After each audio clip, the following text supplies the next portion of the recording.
Praise the lord. मसीह यीशु में आप सबकी सलामती हो। मैं एवेंजलिस्ट रूप सुदागर और आज का मेरा टॉपिक है गुनाह क्या है।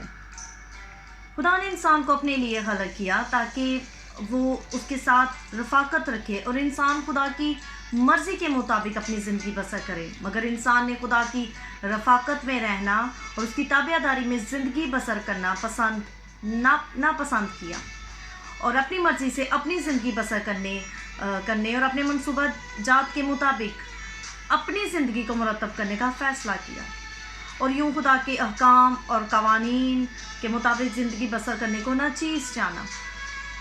खुदा के कलाम और मर्ज़ी के मुताबिक ज़िंदगी बसर करने के बजाय इंसान ने अपने दिल की मानी और वही कुछ किया जो उसे खुद अपने लिए अच्छा लगा।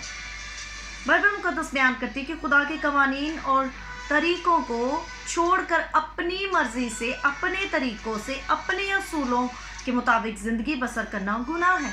बेशक खुदा ने हमें आज़ाद मर्ज़ी दी है, लेकिन हमने आज़ादी को बदी का पर्दा नहीं बनाना और इसके लिए हम अदालत में लाए जाएंगे। मेरे ख्याल में गुनाह चंद अमाल का नाम नहीं है। अगर हम सिर्फ चंद अमाल ही को गुनाह समझते हैं तो फिर हम एक बहुत बड़े धोखे का शिकार हो चुके हैं। वो इस तरह से कि बहुत सारे गैर मसीही लोग ये तस्वर करते हैं कि और अपने आप को कहते हैं कि वो बहुत रास्तबाज हैं क्योंकि वो किसी को धोखा नहीं देते, झूठ नहीं बोलते, चोरी नहीं करते, शराब नहीं पीते, किसी से हसद नहीं करते, वगैरह वगैरह।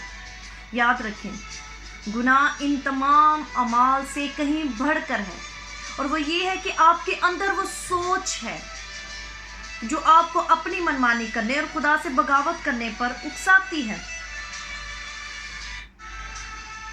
इसके बरक्स चंद दुआएं कर लेना, रोज़े रख लेना और दायकी दे देना, चर्च चले जाने से या कलाम मुक़द्दस पढ़ लेने से आप रास्तबाज या निजात याफ्ता नहीं बन जाते। जो लोग इन कामों को करने के वसीला से अपने आप को रास्तबाज तस्वर करते हैं और वो ये समझ लेते हैं कि खुदा की बादशाही में दाखिल होंगे, तो वो इससे भी बड़े धोखे के शिकार हो जाते हैं।